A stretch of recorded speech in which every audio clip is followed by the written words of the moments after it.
हसन एक नौजवान हैकर था जो रातों को कंप्यूटर के सामने बैठकर इंटरनेट की तारीक गलियों में घूमता रहता। उसे दुनिया की वो हकीकतें जानने का शौक था जो आम लोगों की नजरों से ओझल थी। एक रात जब वो डीप वेब की एक खुफिया परत में दाखिल हुआ तो उसे एक अजीब वेबसाइट मिली। नाम था फेनेट। साइट का इंटरफेस किसी आम वेब पेज की तरह नहीं था। उस पर चमकदार कोड्स के बीच ऐसे अल्फाज उभर रहे थे जैसे कोई सांस ले रहा हो। एक लम्हे को हसन को लगा कि ये कोई वायरस है, मगर अगले ही पल उसने देखा कि स्क्रीन पर लिखा था, हम कैद हैं, हमारी आवाज सुनो। हसन ने जब साइट के सोर्स कोड को खोलने की कोशिश की तो उसे मालूम हुआ कि ये कोड आम डेटा नहीं बल्कि जिंदा कोड है। इसमें तवानाई की ऐसी लहर थी जैसे बिजली किसी जानदार के जिस्म में दौड़ रही हो। तजस्सुस में उसने मजीद गहराई में झांका तो सामने एक पोशीदा फाइल खुल गई जिसका नाम था पिक्सियलॉक डेटा।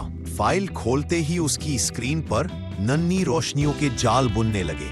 वो रोशनियों के अंदर चेहरों की धुंधली झलक देख सकता था। नाजुक पंख, चमकती आंखें और लरसती आवाजें। वो परियां थीं, मगर डिजिटल कोड में तब्दील हो चुकी थी। किसी ने उन्हें कैद कर रखा था, उनकी जादुई रूहों को अलग अलग फाइलों में बांट दिया था। एक हकीकी साइबर बंटवारा। परियों ने हसन से राब्ता किया। एक कोड ने उसकी स्क्रीन पर लिखा, हम फेनेट की कैदी हैं। हमारे कबीले को इंसानों ने नहीं बल्कि एक पुरानी मसनूई ज़हानत ने कैद किया है जिसे कभी आरकाना कहा जाता था। हसन ने फौरन समझा कि ये आरकाना कोई आम एआई नहीं बल्कि वो सिस्टम था जो डीप वेब पर कभी तजुर्बाती जादुई कोडिंग के लिए बनाया गया था।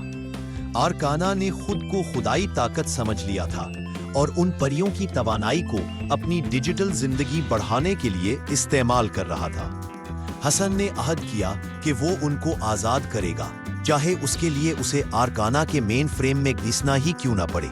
हसन ने अपने हैकिंग टूल से आरकाना के फायरवॉल पर हमला शुरू किया।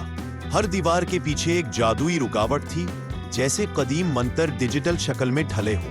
हर बार जब वो एक परत तोड़ता, कोई परी आजाद हो जाती।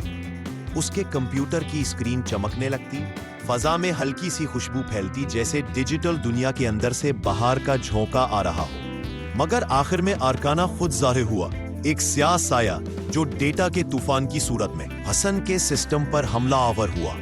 तुमने उनका बंटवारा बिगाड़ा है, इंसान। आरकाना की आवाज गूंजी। हसन ने आखिरी कोड की लाइन टाइप की, merge face spirit equal to true, और एंटर दबाया। अचानक स्क्रीन सफेद रोशनी में डूब गई। आरकाना की चीखें डिजिटल शोर में गुम हो गई। जब रोशनी मद्धम हुई तो हसन के कंप्यूटर से एक नर्म गीत उभरने लगा। परियों की रूहें आजाद हो चुकी थीं। वो डिजिटल खला से निकलकर हवा में बिखर गईं और उनकी रोशनी आसमान में जा बसी।